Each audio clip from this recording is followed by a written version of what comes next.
नमस्कार, स्वागत आहे तुमचं माझ्या यूट्यूब चॅनलमध्ये, ज्याचं नाव आहे स्वामी भक्ती मराठी. दरवर्षी माघ महिन्यातील कृष्ण पक्षातील चतुर्दशीला महाशिवरात्री साजरी केली जाते आणि यावर्षी पंचांगानुसार महाशिवरात्री ही फाल्गुन कृष्ण चतुर्दशी तिथी 26 फेब्रुवारी 2025 रोजी सकाळी 11:08 ते 27 फेब्रुवारी रोजी सकाळी 8:54 आहे आणि पूजा मुहूर्त बुधवार 26 फेब्रुवारी रोजी आहे.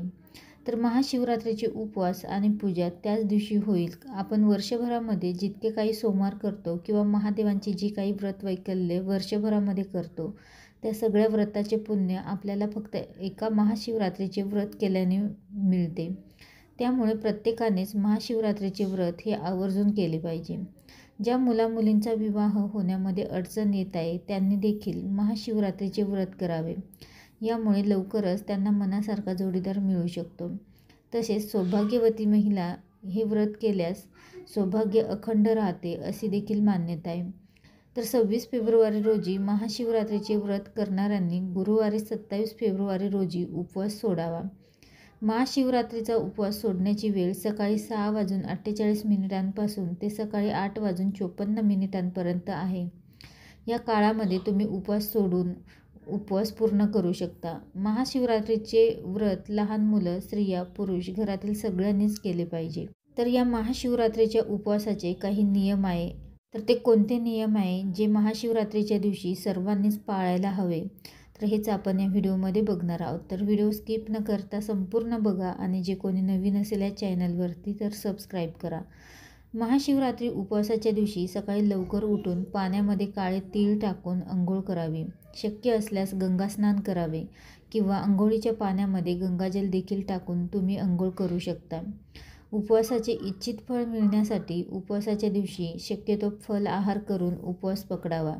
परंतु ज्यांना काही कारणास्तव फल आहार करून उपवास करायचा नसेल किंवा जमणार नसेल तर ते फराळ करू शकतात. पण पांढरे मीठ वापरण्याऐवजी सैंधव मीठ वापरावे. आणि असे म्हटले जाते की शेवटी उपवास हा आपला श्रद्धा आणि भक्तीवर असतो. तुम्ही फल आहार करून उपवास करा किंवा फराळ करून फक्त मनोभावे करा, मनातील इच्छा भगवान शिवशंकर नक्कीच पूर्ण करतील. कांदा, लसूण, मांसाहार, दारू यासारखे तामसिक पदार्थांचे उपवासाच्या दिवशी सेवन अवश्य टाळावे. उपवास करायचा असेल तरी देखील आणि जे उपवास करत नसतील त्यांनी देखील किमान शिवरात्रीच्या दिवशी या पदार्थांचे सेवन करू नये. उपवासाच्या दिवशी दिवसभर भगवान शिवांची मनोमन आराधना करावी. या दिवशी महामृत्युंजय मंत्राचा देखील जप करावा. यामुळे आयुष्यातली दुःख, संकट ही नष्ट होतात. व्रताच्या दिवशी दिवसाला झोपू नये. तर दिवसाला झोपल्याने आपल्याला व्रताचे पूर्ण फळ मिळत नाही असे देखील म्हटले जाते. पण ज्यांना काही शारीरिक त्रास असतील तर ते झोपू शकतात. महाशिवरात्रीचे व्रत काही जण निर्जला म्हणजेच काहीही न खाता पिता किंवा केवळ पाण्यावर, तर काही जण फल आहार तर काही फराळ करून करत असतात. आपल्या इच्छाशक्तीनुसार आणि शारीरिक क्षमतेनुसारच हे व्रत कसे करायचे ते ठरवावे. दुसऱ्याच्या हेवा करून व्रत करू नका. जर फराळ करून व्रत करत असाल तर साध्या मिठाऐवजी सैंधव मिठाचा प्रयोग करावा. त्यासोबतच उपवासाच्या दिवशी ब्रह्मचर्याचे पालन हे अवश्य करावे. शरीर आणि मनाची शुद्धता राखून ठेवावी. म्हणून स्त्री पुरुषांनी दोघांनीही ब्रह्मचर्याचे पालन करावे. उपवासाच्या दिवशी कोणाशीही भांडण किंवा तंटा करू नये किंवा कोणाचीही निंदा करू नये. कोणासोबतही खोटे बोलून दुसऱ्यांचे मन दुखावणे आपले आचरण केवळ सात्विक ठेवावे. शिवपुराणामध्ये महाशिवरात्रीच्या दिवशी रात्री जागरण करण्याला अतिशय महत्त्व सांगितले आहे. काही ठिकाणी रात्री जागरण करून भगवान शिवांची पूजा, मंत्र, जप केला जातो. यामुळे व्रताचे फळ हे दुप्पट मिळते अशी मान्यता आहे. ते केवळ आपल्या श्रद्धेवर अवलंबून असते. उपवासाच्या दुसऱ्या दिवशी सकाळी व्रत सोडावे. त्यासाठी सात्विक अन्नपदार्थ खावे. ज्या स्त्रियांना मासिक पाळी आले असेल त्यांनी केवळ व्रत करा आणि पूजा करू नये. मनापासून श्रद्धेने व्रत केल्यास पूजा न करता देखील तुम्हाला व्रताचे संपूर्ण फळ मिळेल. त्यानंतर गरोदर आणि स्तनपान करणाऱ्या स्त्रियांनी शक्य असेल तरच उपवास करावा. नाहीतर केवळ भगवान शंकरांची पूजाविधी आणि मंत्रजाप केला तरी देखील चालेल. महाशिवरात्रीला काही ठिकाणी भगर हा पदार्थ खाल्ला जातो, पण काही भागांमध्ये अशी मान्यता आहे की सोमवारच्या उपवासाला भगर खाऊ नये, परंतु तुमच्याकडे भगर खाल्ली जात असेल तर तुम्ही खाऊ शकता. त्यानंतर शक्यतो सोमवारी किंवा महाशिवरात्रीला स्त्रियांनी केस धुवू नये. धुवायचेच असतील तर आदल्या दिवशी धुवावे. यश, समृद्धी, शांती आणि आनंद मिळवण्यासाठी भगवान शिवाला बेलपत्र, धोत्राचे फळ, कच्चे तांदूळ, दूध, दही, चंदन, तूप, पाणी, भांग, उसाचा रस अर्पण करावे. या व्यतिरिक्त दुधापासून बनवलेल्या मिठाई, बर्फी, पेढा आणि खीर यासारखे पदार्थ भगवान शिवाला अर्पण केले जातात. तसेच पार्वतीला शृंगाराचे साहित्य अर्पण करा. महाशिवरात्री व्रताची पूजा 4ही प्रहरात करणे अत्यंत शुभ मानले जाते. पूजेच्या वेळी प्रत्येक वेळी ओम नमः शिवाय मंत्राचा जप करावा. याशिवाय शक्य असल्यास उपवासाच्या काळात रुद्राभिषेकही करू शकता. उपवासाच्या दिवशी सकाळी शक्य असल्यास ब्रह्ममुहूर्तावर उठून भगवान शिवांची मनोभावे पूजा, मंत्रजाप केल्यास इच्छित फळ मिळते.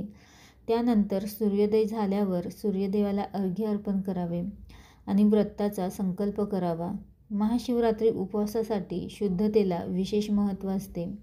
या दिवशी स्नान करून स्वच्छ वस्त्र परिधान करणे आवश्यक आहे आणि त्यानंतर नित्याची देवपूजा करावी. महाशिवरात्रीच्या दिवशी दिवसभर शिवाची पूजा केली जाते. ओम नमः शिवाय या मंत्राचा जप केला जातो.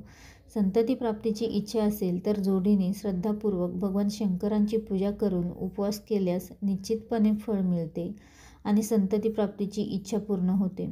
भगवान शंकरांची पूजा करण्यापूर्वी शिवलिंगाला पंचामृताने म्हणजेच दूध, दही, तूप, मध आणि साखर इत्यादी किंवा गंगाजलाने अभिषेक करावा. त्यानंतर पूजा करून दिवा धूप लावावे. महाशिवरात्रीची पूजा रात्री एकदा किंवा 4 प्रहर म्हणजेच 4 वेळा देखील करता येते.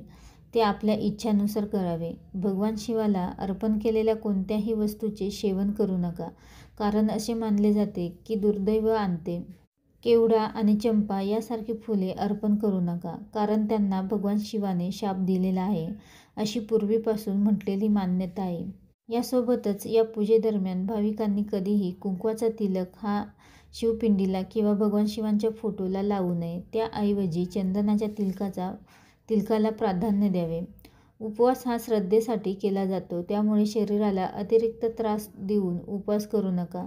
जे तुम्हाला शक्य होईल आणि जमेल त्यानुसार तुम्ही उपवास करा. उपवास करणाऱ्या भाविकांनी तांदूळ, डाळी आणि गहू यापासून बनवलेले पदार्थ खाणे टाळावे. त्यानंतर पूजा करताना शिवलिंगाला नारळ पाणी अर्पण करू नये. चुकूनही भोलेनाथांना तुळशीची पाने ही अर्पण करू नयेत. त्यासोबतच पूजेमध्ये सेंदूर आणि हळद लावणे टाळावे. मधुमेह, उच्च रक्तदाब किंवा इतर वैद्यकीय समस्यासारख्या आरोग्यविषयक समस्या असलेल्या व्यक्तीने उपवास करण्यापूर्वी डॉक्टरांचा सल्ला घ्यावा. तर अवश्य महाशिवरात्रीच्या दिवशी तुम्ही उपवास करा किंवा नका करू, तरीही काही गोष्टींचे पालन हे अवश्य करावे. तरच आपल्याला आपल्या व्रताचे फळ मिळते किंवा कोणत्याही प्रकारचा संकट आपल्यावर येत नाही. व्हिडिओ आवडला असेल तर लाईक करा, कमेंट करा, शेअर करा आणि सबस्क्राईब करा. श्री स्वामी समर्थ.